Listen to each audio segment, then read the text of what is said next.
A new state of play has been confirmed and is coming tomorrow. Sucker Punch gives us another update on Ghost of Yotei.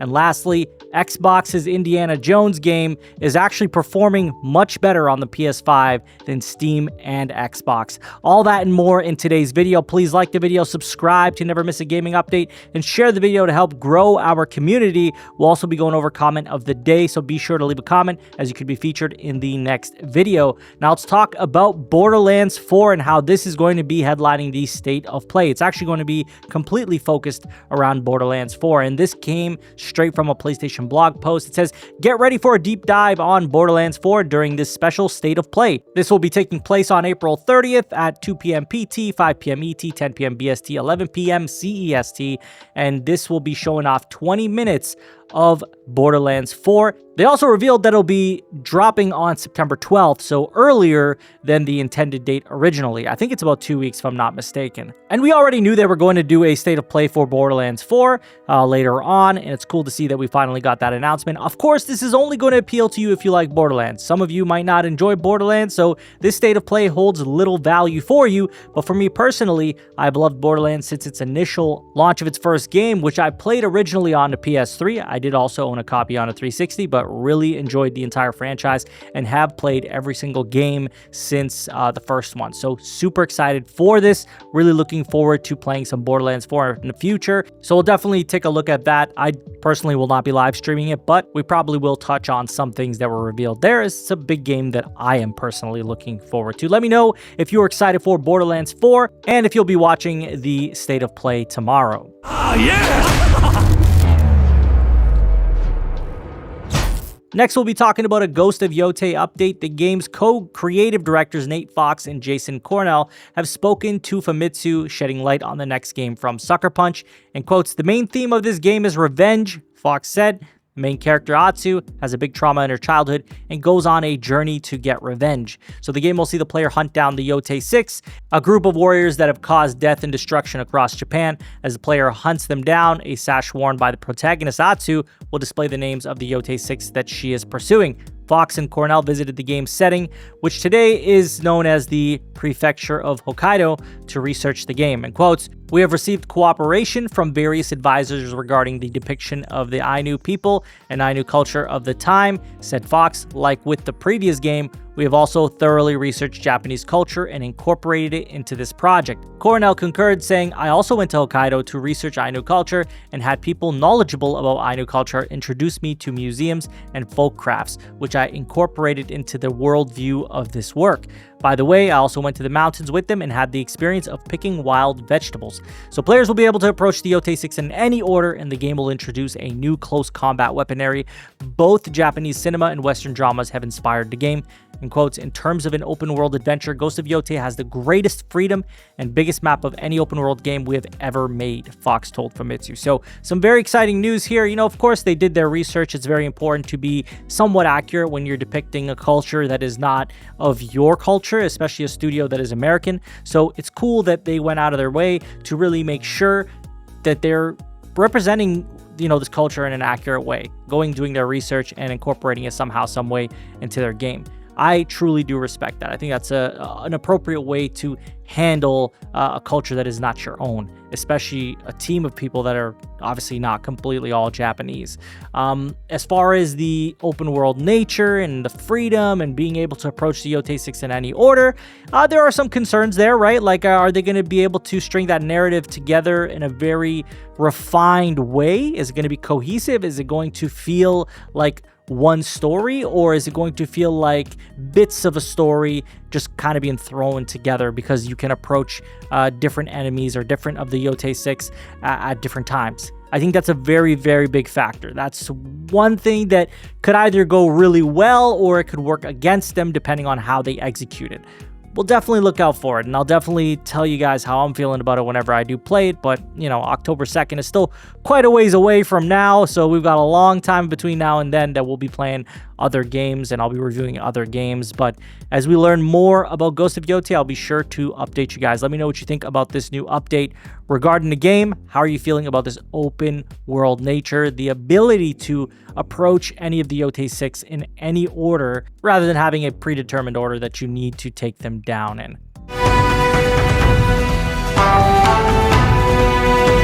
Next, we're talking about Indiana Jones and how well it's performing on the PS5. The recently released PS5 version of Xbox and Bethesda Indiana Jones and the Great Circle is the fastest selling version on any platform. That's right, according to sales data estimates collated by Alinea Analytics, which suggests that the Machine Games title is selling more copies on PS5 than it has on Steam and Xbox, where it released months earlier. So the release aligned Indiana Jones and Great Circle sold 117.2k copies on PS5 in its first 6 days as of April 23rd, according to Alinea, compared to 91.2k on Steam as of December 14th, 2024, an increase of 28%. So in the same time frame, guys, we're looking at a lot more copies sold on the PS5. And we're talking about Steam here, guys. Steam is a very, very populated platform. A lot of people are on PC, so theoretically speaking, there are more opportunities for copies to be sold. Indiana Jones is estimated to have sold around 310,000 copies on Steam to date, and it's expected that the PS5 version will do better than that. It is also likely that the game would have sold even faster on PlayStation had it launched on the same day as the other versions last December. So a lot of important information here. You know, obviously, this is part of why we're seeing Xbox go this third-party route, right? They see so many opportunities to sell more games, and of course, PlayStation being the king right now of the console market, we're seeing them take over sales for any game, really. Most games are selling dominantly on the PlayStation platform. There are outliers, don't get me wrong, that are selling better on PC, but most games are selling better on the PlayStation platform, which is huge. That's a very, very big deal. And lastly, they talk about Xbox estimates that just under 5 million Xbox players have played The Great Circle, though the overwhelming majority of these are said to have come via Game Pass and not purchases. And this comes back to, you know, the big argument.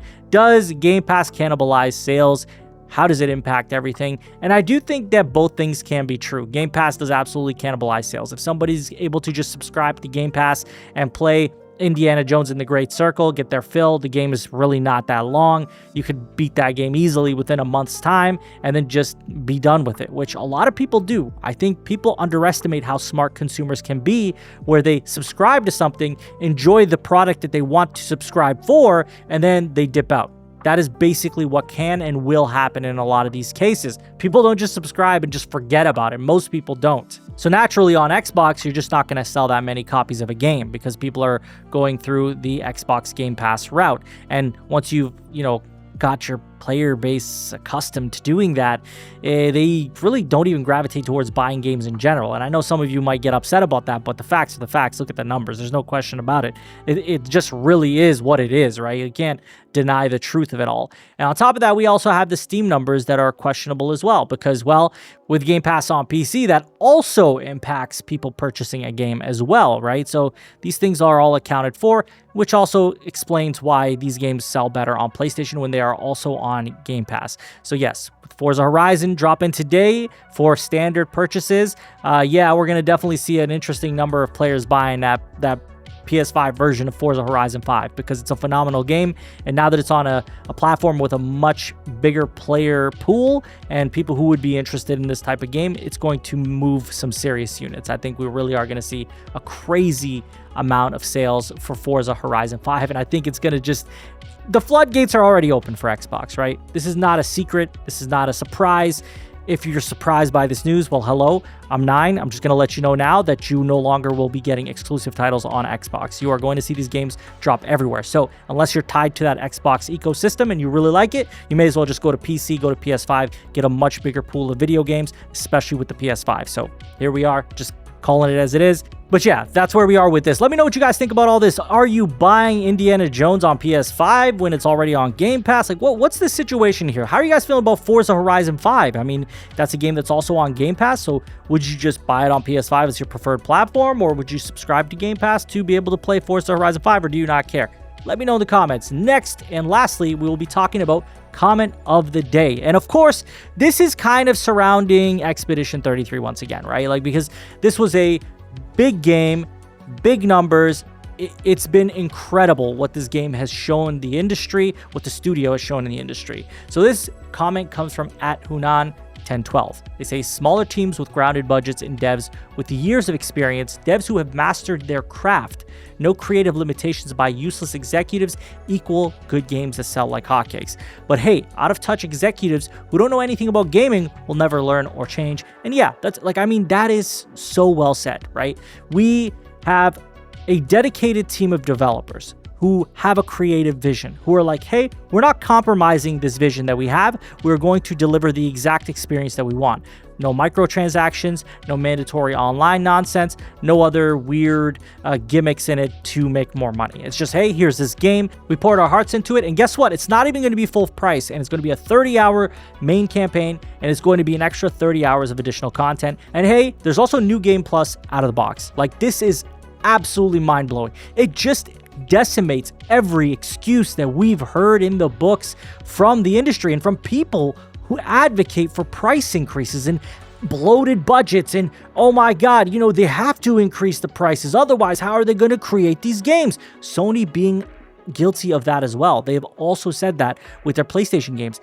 The question is, do you need to bloat your budget so much that you are forced to charge us more for these games, or forced to give us microtransactions, or forced to make remaster after remaster? The answer is no. And this is proof of that. Look at this. Sandfall creates Expedition 33. 33 developers, I think 30-ish developers, right? We'll say.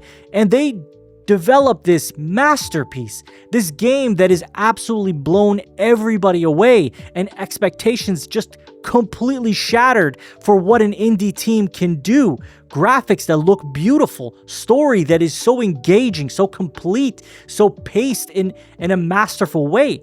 And then on top of that, they deliver the gameplay that you wouldn't expect from a turn-based game. They really evolved that in such a way. And then you've got the music, which is, bar none, some of the best music I've ever heard in a video game. Guys, we gotta stop buying this story of we need these big budgets to make these big high-scale games, because if we don't do that, we're not going to be able to deliver the quality that you've come to expect. I think there are definitely places where they can pull back on. I think there are definitely places that are not essential to give us a phenomenal game. We've seen that now with Sandfall and Expedition 33. So again, I tell you guys, we can't defend this. We need to charge you more, because that's truly not the answer. The answer is you need to really manage your budgets way better than you are if you want to make more money without gouging the customer. But of course, we'll have some people who always defend that, and we'll see that in the comments more than likely as well. Let me know what you guys think about all this, especially with Sandfall and Expedition 33's big success. Have you played it? Are you looking forward to playing it eventually? Let me know in the comments. As always, if you guys enjoyed the video, please hit that like button, subscribe if you're new to the channel, and share the video to help grow our community. I thank you all for watching. Take care.